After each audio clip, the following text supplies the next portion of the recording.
It started at the passport office. I was flying to Toronto for work. My passport was 5 months from expiring. I showed up on time, sat through the usual waiting, then walked up when my number was called. Handed over my papers, smiled at the clerk. He scanned my ID, paused, scanned again, frowned, asked me to wait. Just a moment. 15 minutes later, a woman in a suit took me to the back. She asked me if I had a twin. I said no. She asked if I'd ever lived in Oregon. I said no. She asked if I knew someone named Caitlin R., born March 1992. I said, "That's me." She looked at me like I was lying. Then she flipped her screen around and showed me my own death certificate. Died October 18th, 2022. Fell from a hiking trail in Multnomah County, Oregon. Body unrecovered, presumed dead. Declared deceased by court order. I didn't even know how to respond. I laughed, not because it was funny, because it was absurd. She didn't laugh. She said, "You need to contact the Social Security Administration immediately. We can't proceed while you're marked as deceased." I walked out with no passport and no answers. The next day, I called SSA. The man on the phone asked for my SSN, then got very quiet. Said, "Ma'am, according to our system, you passed away nearly 3 years ago. This account is frozen." I asked him what I was supposed to do. He said, "You'll need to file a statement of erroneous death and possibly get a lawyer." I asked him if this happened often. He said, "Not like this." I hung up and tried to log into my health insurance. Access denied. I called my provider. They said my plan had been terminated due to death status. I checked my bank account. Still open. But they froze it the next day. When I asked why, the woman said, "We received a flag from SSA. Account holder marked deceased." I told her I was alive. She said she needed proof. So I walked into a branch. In person. The manager came out, asked me to show ID. I did. He said, "This is going to take time." 3 days later, I had no access to my money, no health insurance, and no legal identity.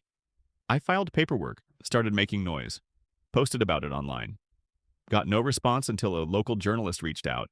He asked for details. I sent him copies, my ID, the death certificate, the rejection letter from the passport agency, the bank freeze notice. He asked me what I thought happened. I said, "I think someone wanted me gone."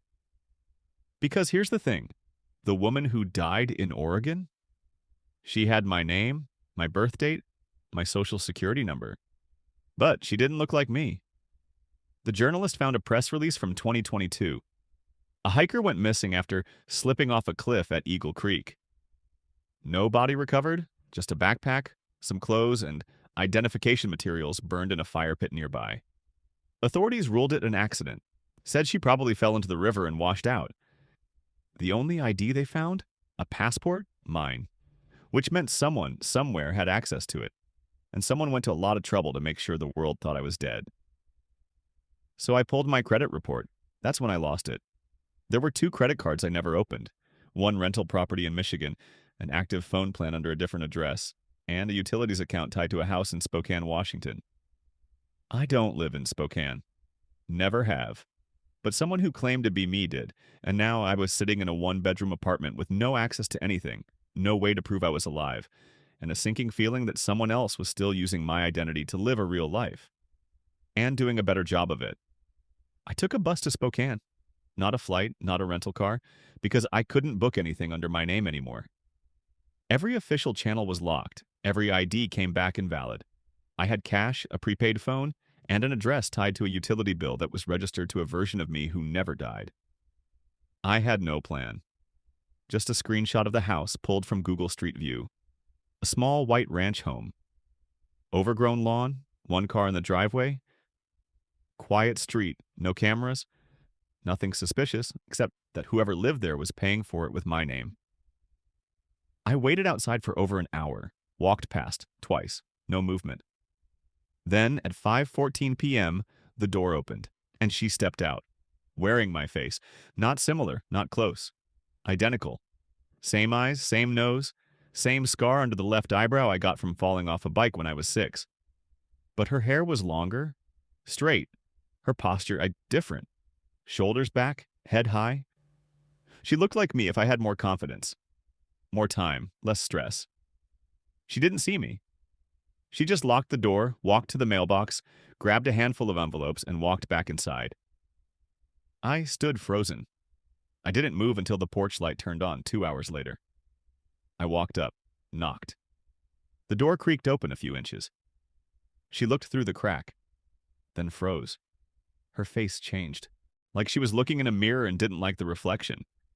I said, "We need to talk." She slammed the door. I knocked again, harder. Said her name, my name. Nothing. I waited. Next morning, the house was empty. Her car was gone. Inside the mailbox, a disconnected phone bill and a single package from a vitamin company addressed to Caitlin R. My name, my birthday, my identity. I left a note. No threats, no drama, just one sentence. I know what you did, and I'm not going away. 2 days later, my apartment back home was broken into. Nothing stolen, just my folders, my printer, my birth certificate. Copies of the fire report from Oregon. Gone. They didn't touch my laptop, didn't take cash, just anything tied to the case. So I filed a police report, but guess what? The officer looked up my info and told me I couldn't file under that name. Because in the system, I didn't exist, again, which meant she did it, the copy, the clone, the imposter, whatever the hell she was. She saw the note, drove 6 hours across state lines, got into my place, wiped anything that tied me to the truth, and vanished again. The only thing she missed? A flash drive I kept taped under the sink. Encrypted. Inside. Everything. Photos of us as kids, my ID, copies of forms, notes from the journalist, screenshots of everything I'd found. The fire pit, the cliffside trail, the body that was never recovered. My theory? She faked that death and used my passport to do it. And the person who actually died wasn't her. It might have been someone else. Someone who never had a name. Because now I wasn't just chasing my identity, I was chasing hers. And I was starting to wonder if she was made to replace me on purpose. I didn't sleep after the break-in. I didn't eat, didn't work, didn't text friends back. Because the more I thought about her face, the more I realized something wasn't right. Not just the resemblance. The precision. Scars matched. Freckles. Speech rhythm. Mannerisms I didn't even know I had. No way that was cosmetic surgery. No way that was a random twin. It was either me or someone engineered to be me. So I stopped playing safe. I went back to Spokane, waited outside the house for 2 straight days. Slept in a rented car under a different name. Ate gas station food. Didn't care. On the 3rd morning, she came back, alone. I let her unlock the door, then walked right up and followed her in before she could close it. She froze when she saw me. I locked the door behind us. No yelling, no threats. Just one line. I'm not going anywhere this time. She didn't scream, didn't even argue. She looked at me like she expected this. Sat on the couch, said, "I thought you were never going to find me." I asked her who she was. She said, "I don't know." But I could tell she wasn't lying. She told me she woke up in a basement lab outside Portland 3 years ago. No memory before that. Just a voice on a speaker saying, "You're Caitlin now." Teaching her how to walk, talk, dress, eat, smile.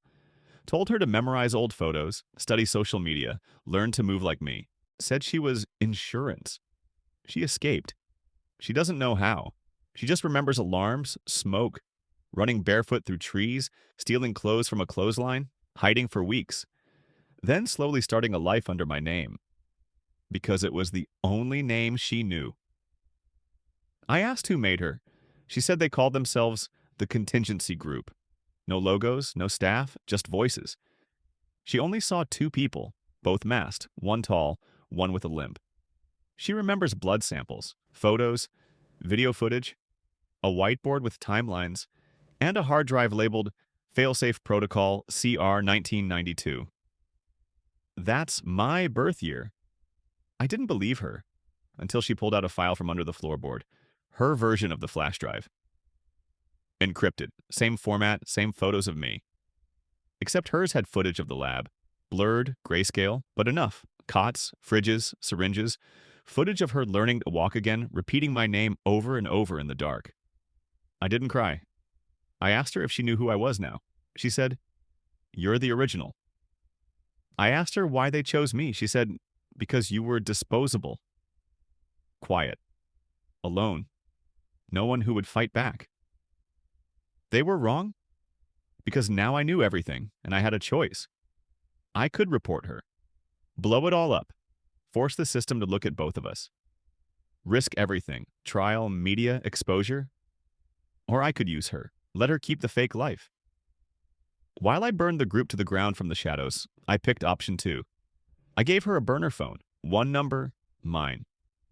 Told her, if anyone contacts you again, you tell me first. She nodded. We don't speak now, but I watch. I track her phone, her bills, her name. I know where she shops. I know when she cuts her hair. She doesn't know it yet, but she's my best decoy. Because somewhere out there, they are still looking for me.